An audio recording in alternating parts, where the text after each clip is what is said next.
से जुड़ी इस वक्त की बड़ी खबर आपके सामने रख रहे हैं। 2 सांसदों ने भी इस्तीफे की पेशकश कर दी है। ये बड़ी खबर इस वक्त आपके सामने है। नेपाल में जल्द से जल्द चुनाव कराने की मांग की गई है। ये बड़ी खबर, इससे पहले 4 कैबिनेट मिनिस्टर इस्तीफा दे चुके हैं और अब 2 सांसदों ने इस्तीफे की पेशकश कर दी है। यानी संकट के बादल ओली सरकार पर मंडराते हुए नेपाल में जल्द से जल्द जो चुनाव है वो कराने की मांग की जा रही है। बड़ी खबर इस वक्त आपको बता रहे हैं। जेनजीओ ने जिस तरीके से मोर्चा संभाला, ओली सरकार पर कई गंभीर आरोप लगाए, भ्रष्टाचार का मुद्दा उठाया, नेपोटिज्म का मुद्दा जेनजीओ की तरफ से उठाया गया, उसका असर अब देखने को मिल रहा है। ये सरकार अब डामाडोल हो रही है, सरकार हिलती हुई नजर आ रही है। 4 कैबिनेट मिनिस्टर इस्तीफा दे चुके हैं और 2 सांसदों ने भी इस्तीफे की पेशकश कर दी है और ये मांग की गई है कि नेपाल में जल्द से जल्द चुनाव कराए जाएं। यानी अब ये आशंकाएं और भी ज्यादा गहरी होती जा रही हैं कि नेपाल में तख्ता पलट होने जा रहा है। ओली सरकार क्या गिरने जा रही है,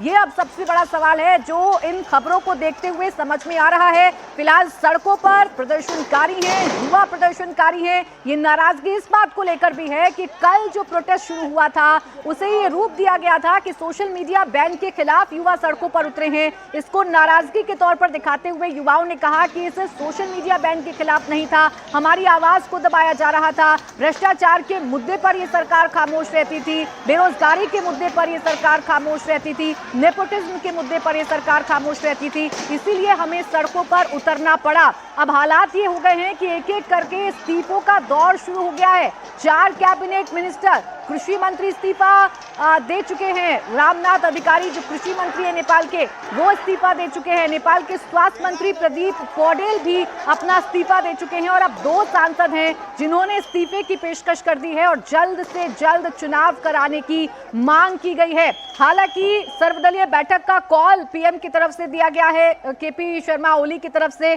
सर्वदलीय बैठक होगी जिसमें इन हालातों को लेकर चर्चा की जाएगी। लेकिन फिलहाल जेनजी जो दबाव बना रहे हैं उसका असर साफ तौर पर देखने को मिल रहा है। सिर्फ सड़कों पर नहीं बल्कि मंत्रियों के घरों पर, पीएम आवास के बाहर इकट्ठा हो रहे हैं। जो नेपाल कांग्रेस जो समर्थन इस सरकार को दे रही है, उनके नेताओं पर दबाव बनाने की कोशिश की जा रही है ताकि वो अपना समर्थन वापस लें और ये सरकार गिर जाए। ये तमाम फिलहाल जो बातें हैं वो नेपाल से निकलकर सामने आ रही हैं। अब सवाल यह है कि ओली देश में रहेंगे या वो अपना देश छोड़कर चले जाएंगे, देश छोड़कर भाग जाएंगे, ये भी बड़ा सवाल है।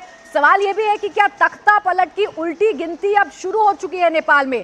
4 कैबिनेट मिनिस्टर अपना इस्तीफा दे चुके हैं, 2 सांसदों ने इस्तीफे की पेशकश कर दी है और अगर आप युवा प्रदर्शनकारी या जेनजी प्रदर्शनकारियों की बात करेंगे तो इनके निशाने पर वो वीवीआईपी हाउसेज हैं, वो माननीयों के घर हैं जिनसे इनकी शिकायत है। चाहे कैबिनेट मिनिस्टर की बात करें, चाहे पूर्व प्रधानमंत्री प्रचंड की बात करें, चाहे मौजूदा प्रधानमंत्री केपी शर्मा ओली की बात करें, प्रधानमंत्री आवास के बाहर बड़ी संख्या में लोग इकट्ठा हो रहे हैं। सुरक्षा बलों को फायरिंग करनी पड़ रही है जिसमें 2 लोग घायल हो गए हैं और जैसे जैसे सुरक्षा बल एक्शन लेते हैं वैसे वैसे नाराजगी और बढ़ जाती है। हालांकि कल ये फैसला लिया गया था कि ये जो प्रदर्शन युवाओं की तरफ से किया जा रहा है इसमें बहुत ज्यादा बल का प्रयोग नहीं किया जाएगा इन्हें रोकने के लिए और वैसा ही फिलहाल देखने को मिल रहा है। सुरक्षा कर्मी खड़े तो हैं लेकिन जैसे ही बड़ी संख्या में युवा प्रदर्शनकारी आगे बढ़ते हैं, सुरक्षा बलों को अपने पैर पीछे खींचने पड़ते हैं क्योंकि युवा प्रदर्शनकारी ज्यादा हैं। सुरक्षा बलों की संख्या इतनी सड़कों पर नजर नहीं आ रही। जहां तहां काठमांडू की सड़कों पर सिर्फ और सिर्फ युवा जेनजी ही आपको नजर आएंगे जिनकी नाराजगी सरकार के खिलाफ इतनी बढ़ चुकी है कि अब तख्ता पलट के आसार देखने को मिल रहे हैं। नेपाल में बवाल लगातार जारी है और ये बवाल बढ़ता जा रहा है। कल इस प्रदर्शन की शुरुआत हुई थी, कल बड़ी संख्या में जेनजी प्रदर्शनकारी सड़कों पर उतरे थे। जेनजी नाम इसलिए दिया गया है क्योंकि इस प्रदर्शन में शामिल होने वाले अधिकतर लोग युवा हैं जिनकी उम्र 18 से 25 साल है, जो स्कूल कॉलेजेस में पढ़ते हैं।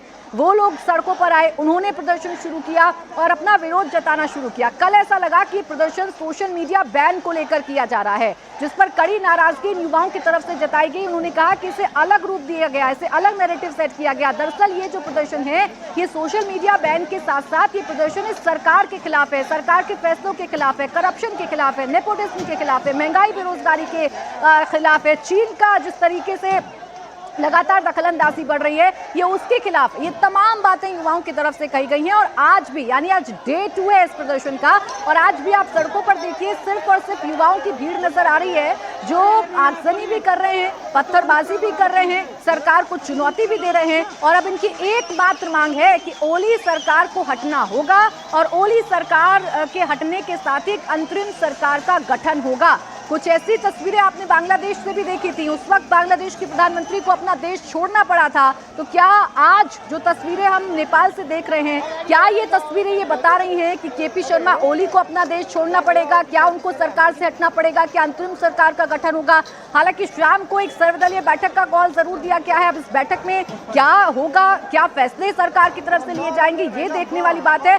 अभी हालात आउट ऑफ कंट्रोल हैं, अभी सरकार कुछ नहीं कर पा रही है, बेबस है ये सरकार। और ये सरकार अब डगमगा रही है, डामाडोल हो रही है, वीक हो रही है। 4 कैबिनेट मिनिस्टर इस्तीफा दे चुके हैं, जबकि 2 सांसद हैं जिन्होंने इस्तीफे की पेशकश की है। और इस्तीफे की पेशकश के साथ ही उन्होंने ये कहा है कि चुनाव नेपाल में जल्द से जल्द कराया जाए। और जो ये आप तस्वीरें देख रहे हैं, जो प्रदर्शनकारी इस वक्त सड़कों पर हैं, ये सिर्फ खाली सड़कों पर प्रदर्शन नहीं कर रहे, बल्कि इनके टारगेट पर वो लोग हैं जो सरकार में शामिल हैं। कैबिनेट मिनिस्टर्स के घर पर जाकर पथराव किया जा रहा है।